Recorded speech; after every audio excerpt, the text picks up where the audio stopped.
नमस्कार मित्रों, मैं हूं डॉक्टर हरिनिवास। चैनल का नाम है संस्कृत साहित्य एवं संस्कृति। महाकवि भर्तृहरि का वैराग्य शतक चल रहा है। इन कवि का कोई सानी नहीं है। जो वो नीतिपरक बातें करते हैं तो नीति शतक उनका सर्वश्रेष्ठ नीतिमान ग्रंथ दिखाई देता है हमको। जब वो श्रृंगार की बातें करते हैं तो उनके जैसा कोई श्रृंगार रस का वर्णन करने वाला आपको नहीं मिलेगा।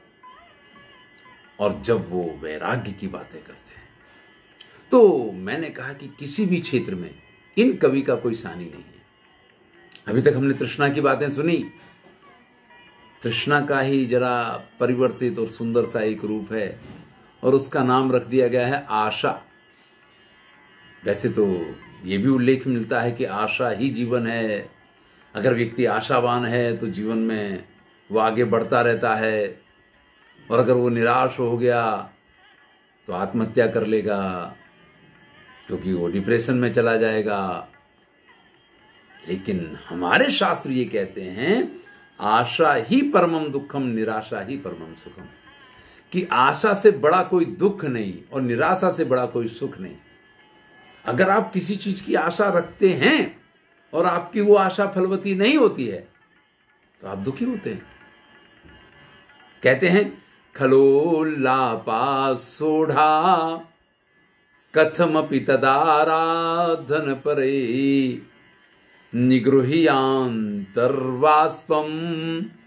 हसितमपि शून्येन मनसा कृतं चित्तस्तंभा प्रहसित धियामंजलिरपि त्वमासे मोघासे किम परमतो नर्तयसि माम। अरे हे आशा, तूने कितना मुझे नचाया और कितना नचाएगी। मैंने दुष्ट लोगों की बातों को सहन किया। दुष्टों की बातें कभी सहन करने योग्य नहीं होती हैं। वो तो कांटे की तरह नहीं, भाले की तरह चुभती हैं, लेकिन फिर भी मैंने उनको सहन किया। किस लिए? कि शायद मेरी आशा फलवती हो जाए। अरे सिर्फ सहन नहीं किया, उनकी आराधना की, उनकी उपासना की, उनकी सेवा की, सिर्फ इसलिए कि शायद मेरी आशा इससे पूर्ण हो जाए। अंदर ही अंदर में रोता रहा। निगृह्य अंतर्वाष्पम,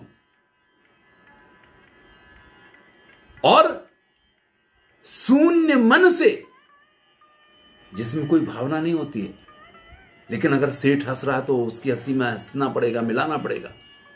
मैं अंदर अंदर रो रहा था, फिर भी मैंने अपने मन पे काबू रख के, अपने चित्त को शून्य बना करके, और मैं उन दुष्टों की बातों में, उनकी हंसी में सुर पुराने के लिए हंसा भी। देख ली पराकाष्ठा कहां आती है। एक तो उनकी कही हुई बातें शूल की तरह चुभती हैं, फिर भी उनकी सेवा करनी, और सिर्फ यहां आकर के बात खत्म नहीं होती है।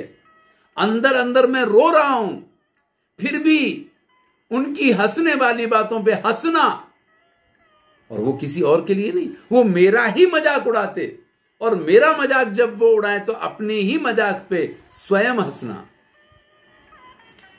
कृतश्चित्तस्तंभा, मैंने अपने चित्त को बिल्कुल जैसे कि शून्य बना दिया, उसको स्तंभित कर दिया। उसमें किसी प्रकार की भावनाएं ही मैंने नहीं रहने दी, और हाथ जोड़ जोड़ करके सब उन दुष्ट, उन निकृष्ट की सेवाओं में मैं लगा रहा। किस लिए? कि मेरी आशा फलवती हो जाए। अब इससे ज्यादा और मैं क्या करूं? फिर भी मेरी आशाएं तो कहीं संतुष्ट नहीं हुई, मेरी आशाएं तो कहीं पूर्ण नहीं हुई, मेरी आशाएं तो फलवती नहीं हुई, और कितना तुम मुझे नचाओगी। मैंने कहा ये तृष्णा का ही दूसरा नाम है। बाकी ये तृष्णा की ही बात चल रही है, यहां आशा के रूप में आई है। जब तक हमें जीवन में कुछ प्राप्त करने की आशा होती है, तब तक अगर वो मिल जाए तो क्षणिक आनंद मिलता है, लेकिन उससे आगे की आशा पहले खड़ी हो जाती है, और नहीं मिलता है तो हम दुखी होते हैं।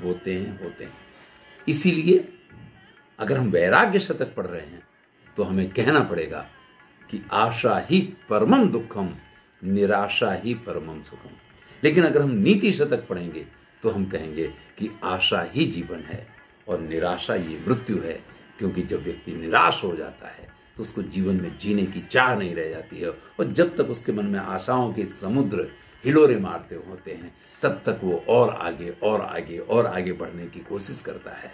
लेकिन भर्तृहरि जो बात लिख रहे हैं, वैराग्य शतक में जो बात लिख रहे हैं कि अपनी आशाओं की पूर्ति के लिए जो वो किसी भी हद तक जाने के लिए, किसी भी प्रकार के काम करने के लिए तैयार हो जाता है, भैया वो नहीं करना चाहिए। क्योंकि श्रेष्ठ कार्य करने से अगर आपकी आशा फलवती नहीं हुई है तो निकृष्ट कामों से कभी भी आपकी आशा फलवती नहीं होने वाली है। इसलिए आशाओं की पूर्ति के लिए भी ऐसे दुष्टों की बातें सहना, उनकी आराधना करना, उनकी हास्य को बर्दाश्त कर लेना, अपने मन को दबाना, अंदर अंदर रोते रहना, भाई इस सब से कुछ नहीं होने वाला, इससे आशा फलवती नहीं होगी। श्रेष्ठ कार्य करेंगे और आपको सफलता मिलेगी। उससे जब आपकी आशा फलवती होगी ना, तो ही आपको संतोष और सुख मिलेगा। धन्यवाद। मैं हूं डॉक्टर हरिनिवास। आनंद लीजिए।